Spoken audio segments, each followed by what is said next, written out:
Hello বন্ধুরা, good morning. Welcome back to my channel. কেমন আছো তোমরা সবাই? আশা করছি সবাই ভালো আছো, সুস্থ আছো। আমিও ভালো আছি। সকালবেলা নতুন একটা ব্লগ নিয়ে তোমাদের সামনে চলে এলাম। তো নতুন একটা সকালে নতুন একটা ব্লগে তোমাদের অনেক অনেক ভালোবাসা, অনেক অনেক স্বাগত। ঘুম থেকে ওঠার পর থেকেই ভাবলাম আজকে তোমাদের সাথে একটু শেয়ার করি। তো আমার ফেভারিট প্লেস বলতে পারো। তো আমি ব্যালকনিতে দাঁড়িয়ে দাঁড়িয়ে এখানে একটু মানে ব্রাশ করছি আর এদিক ওদিক দেখছি। তারপর গরম গরম চা বসিয়ে দিয়ে এক কাপ চায় চুমুক দেওয়ার পালা।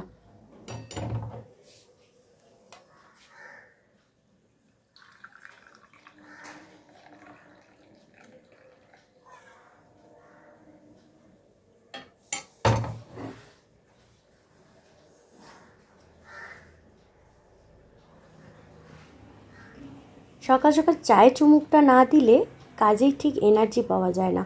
আর ঘুম থেকে উঠলেই কি ঠান্ডা লাগে। তো এই চায়ে চুমুকটা দেওয়ার পর বেশ কাজে এনার্জি পাওয়া যায়। চলে এলাম রান্নাঘরে আজকে সকালবেলা ব্রেকফাস্ট বানাতে। আমার জন্য নয়, আজকে মেয়ের জন্য আর বাবাইয়ের জন্য। বাবাই আজকে সকাল সকাল বেরোবে যাবে হচ্ছে নৈহাটি। সকালবেলা ভাত খেয়ে যেতেও একদমই পারে না, না হলে তো গোবিন্দভোগ চালের ভাত দিয়ে দেওয়াই যায়। তো ওর জন্য ভাবলাম এই বাটার আর এইদিকে পাউরুটি আছে, বের করে বাটার টোস্ট করে দিই। আর তার সাথে তিনজনের তিনখানা ডিম সিদ্ধ বসিয়ে দিয়েছি। আমি ডিম সিদ্ধ খাবো রুটি দিয়ে, আর ওদেরকে এইটা দিয়ে দেবো। আর একেবারে মেয়েকেও কিন্তু আমি এই সেম ব্রেকফাস্ট দেবো। আর মেয়েকে তার সাথে দেবো হচ্ছে হরলিক্স, আর ডিম সিদ্ধটা এখনই দিয়ে দেবো। তো মোটামুটি ওদিকে বাবাই কিন্তু স্নানে চলে গেছে। স্নান থেকে বেরিয়েই জামা পরে একদম খেতে দিতে হবে, কারণ ঝটপট করে না বেরোলে ওদিকে ওর ট্রেন মিস আউট করে যাবে। তার জন্যই আজকে সকাল সকাল রান্নাঘরে চলে এলাম। তো দেখো দুজনের ব্রেকফাস্ট কিন্তু একদম রেডি। এটা হচ্ছে আমার মেয়ের জন্য, এই যে এখানে দুধ হরলিক্স গুলে নিয়েছি, আর এটা হচ্ছে কর্তামশাইয়ের জন্য। আর রান্নাঘরে এত সুন্দর এই সময়টা রোদ আসে, প্রায় 10টা 9:30 অবধি থাকে রোদটা। বেশ ভালো লাগে রোদে দাঁড়িয়ে দাঁড়িয়ে রান্না করতে। আর মাঝে মধ্যে একটু রোদের মধ্যে দাঁড়িয়েও থাকি, রোদ পোয়ানো হয়ে যায়। ওদিকে বাবাই কিন্তু স্নান করে কথা বলতে বলতে খাবার রেডি করতে করতে বাবাই রেডি হয়ে গেছে। ওদের দুজনের খাবারটা টেবিলে রেখে দিলাম। আর তার পাশাপাশি আমিও খাবারটা নিয়ে নিলাম। দেখো তিনখানা রুটি নিয়েছি, আর একটা ডিম সিদ্ধ নিয়েছি, আর এদিকে বেগুন ভাজা করে নিয়েছিলাম। কোনো তরকারি ফ্রিজে ছিল না, আর নিজের জন্য আলাদা করে কিছু ইচ্ছাও করছিল না। তবে আমি কিন্তু ওকে দিয়ে ডালিয়া আনিয়েছি। দেখি এবার থেকে ভাবছি সকালবেলা আলু দিয়ে আর সব রকম সবজি দিয়ে ডালিয়া বানিয়ে খাওয়া যাবে। আমরা মা মেয়ে খাচ্ছি, আর এদিকে বসে বসে একটা ছোট্ট সিনেমা দেখছিলাম। তো খাওয়া দাওয়া সমস্ত কিছু কমপ্লিট হয়ে গেছে। ভাতটা বসিয়ে তারপর চলে এলাম এই ঘরে, একটু এসে বসলাম। আজকে মাছ নেই, আর ডিম খেতে ইচ্ছা করছে না, যেহেতু সকালে একবার খাওয়া হয়ে গেছে। তো কি রান্না করব সেটাই ভাবছি। মা বেতো শাক মানে কেটে জলে ভিজিয়ে দিয়ে গেছে। বেতো শাকটা বেগুন দিয়ে করব, আর ভাবছি পেঁয়াজ পোস্ত করব। অনেকদিন পোস্ত খাওয়া হয়নি, তো আলু দিয়ে পোস্ত খেতে ভাল লাগছে না। পেঁয়াজ দিয়ে পোস্ত করব, আর একটু না হয় সেরকম হলে মুসুর ডাল করব। এইভাবেই সন্ধ্যা মানে সকালে লাঞ্চটা সেরে নেব।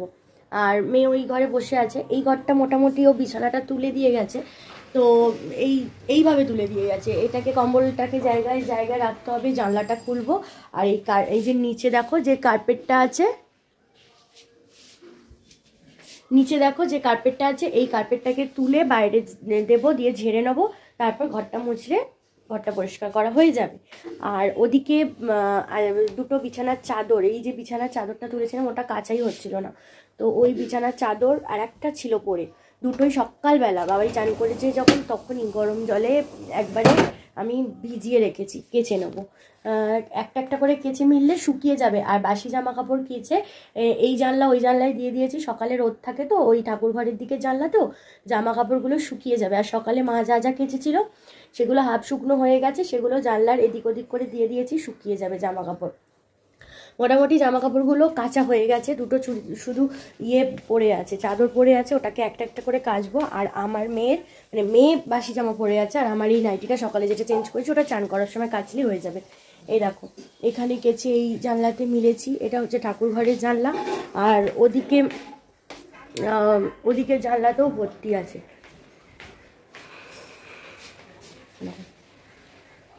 ওদিকে জানলাটাও ভর্তি আছে, ওইগুলো সমস্ত কিন্তু শুকিয়ে গেছে হয়তো, অনেকক্ষণ পরেই আমি এলাম। সিনেমাটাও দেখছিলাম, বসে বসে শেষ করে দিলাম। আর বছরের শেষ আজ আর কাল, তারপরই বছরটা শেষ হয়ে যাবে, আবার নতুন বছর আসবে। বছরের এই শেষ দুটো দিন ভালোভাবে কাটাতে চাইছি, কারণ বছরটা শুরু করেছিলাম হেন তেন প্রকারে, শেষটা যেন ভালোভাবে কাটে এটাই আশা করব। এই বছরটা মোটামুটি কেটেছে, ভালো মন্দ সমস্ত মিশিয়েই বছরটা কেটেছে। তবে খারাপ দিকটা একটাই হয়েছিল, এই বছরে বাবাকে হারিয়েছি, এই একটা খারাপ দিক। শুধু বাবা নয়, বাবাকে হারিয়েছি, তারপরে আমার জেঠিমাকে হারিয়েছি, তারপর আমার এদিকে মামা শ্বশুর মারা গেছেন, তো প্রিয়জন মারা গেছেন এই বছর। তিনজনকে হারিয়েছি এই বছরে, এইটা একটা। আর ওদিকে মোটামুটি বছরটা গেছে আর কি, এই আর কি। তো যাই হোক, হ্যাঁ বাড়িটা নেই সেটারও একটা কষ্ট আছে। তো যাই হোক, বাদ দাও। এই যে ঘরটা এখন পরিষ্কার হবে, আর ওদিকে ভাত বসিয়েছি, কিন্তু রুটি খেয়েছি, দেখলেই রুটি আর বেগুন ভাজা খেয়েছি।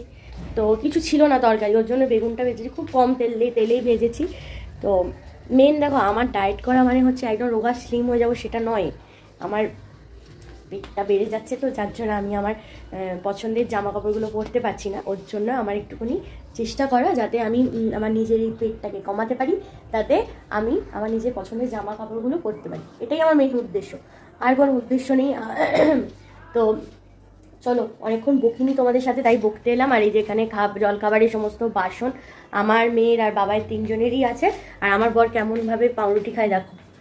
তো এটা এখানে রেখে দিলাম, রেখে মাজবো। এই কটা বাসন আছে, চায়ের বাসন, এগুলো সব এখানে রেখে দিলাম। এগুলো জমাচ্ছি, এগুলো ফেলবো, এক বালতিটা ধুয়ে রেখেছি তো। আর ওদিকে এই যে ভাত বসিয়ে দিয়েছি, আর এই যে বেথো শাক, বেগুনটা বের করবো, দিয়ে বেগুন দিয়ে বেথো শাকের তরকারি করবো, পেঁয়াজ পোস্ত করবো। এই তো হচ্ছে আজকের মেনু। আর এই যে বালতিটা এখানে রোদ আসে সকালবেলা, তো বালতিটা রোদে দিয়েছিলাম, একবারে ধুয়ে নিচ থেকে একবারে ধুয়ে নিয়ে আসি, নিয়ে বালতিটা একদম রোদে দিয়েছিলাম। রোদে জলটা টেনেও নেয়, আর যে দুর্গন্ধ থাকে সেই গন্ধগুলোও চলে যায়। ওই জন্য প্রতিদিন বালতিটা ধুয়ে আমি ওইখানটায় রেখে আসি। আর আজকে প্লাস্টিক খুব কম ছিল, তাই হাতে করে নিয়ে চলে গেছিলাম, ওই জন্য একটা বালতি হয়েছে। তো চলো, হাতে কালো জিরে আর শুকনো লঙ্কা ফোড়ন দেবো।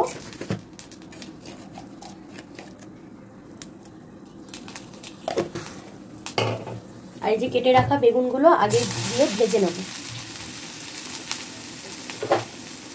তারপর বেগুনটা ভাজা হয়ে গেলে শাকটা দেবো, কাঁচা লঙ্কা দেবো, হলুদ, নুন, এই দিয়ে নাড়াচাড়া করে শাকটাকে বানাবো। তো চলো তোমরা সাথে থাকো, আমি রান্নাটা এগিয়ে নিয়ে তারপর তোমাদের সাথে ফাইনাল লুকটা শেয়ার করছি। আজকে রান্নাবান্না কমপ্লিট করে একবারে কেচে নিলাম। আর এই চাদরটা আমার কাচা বাকি ছিল, আজকে দুটো চাদর কেচেছি, তার মধ্যে ফার্স্ট চাদর এটা মিলে নিচ্ছি, তারপর আবার স্নান করার সময় আর একটা। আর কাজ করতে করতে গরম লেগে গেছে বলে সোয়েটারটা এখানেই খুলে রাখলাম, বেলার দিকে রোদ আসলে রোদের মধ্যে সোয়েটারটা দেওয়া যাবে। আর আজকে ব্লগে বেশি কিছু শ্যুট করতে পারিনি, কারণ বিকেলের দিকে আর ভাল লাগছিল না। তো যাই হোক, বিকেলে একটু পানিহাটি মেলায় গেছিলাম, কিন্তু দুর্ভাগ্যবশত ফোনটা আমি বাড়িতে ফেলেই চলে গেছিলাম, ওর জন্য তোমাদের সাথে কিচ্ছুটি শেয়ার করতে পারিনি, তাই মনটা একটু খারাপ হয়ে গেল। সে আর কি করা যাবে বন্ধুরা, তাহলে কি আর আজকের ব্লগটা এইটুকুনি রাখলাম। আজকে ছোট্ট ভিডিও দিয়েছি, যদি ভালো লেগে থাকে অবশ্যই আমাকে জানিও, কমেন্টস করো, লাইক করে দিও প্লিজ। আর যারা নতুন আসছো ঝটপট করে সাবস্ক্রাইব করে রাখো। আর একটা দিন চলে গেলেই নতুন বছর আসবে, তো নতুন বছরটা আমার সাথে তোমাদেরও খুব ভালো কাটুক এই কামনা করেই আজকে তোমাদের সকলের কাছ থেকে বিদায় জানালাম। তোমরা সবাই ভালো থেকো, সুস্থ থেকো, কাল দেখা হচ্ছে নতুন ব্লগের সাথে।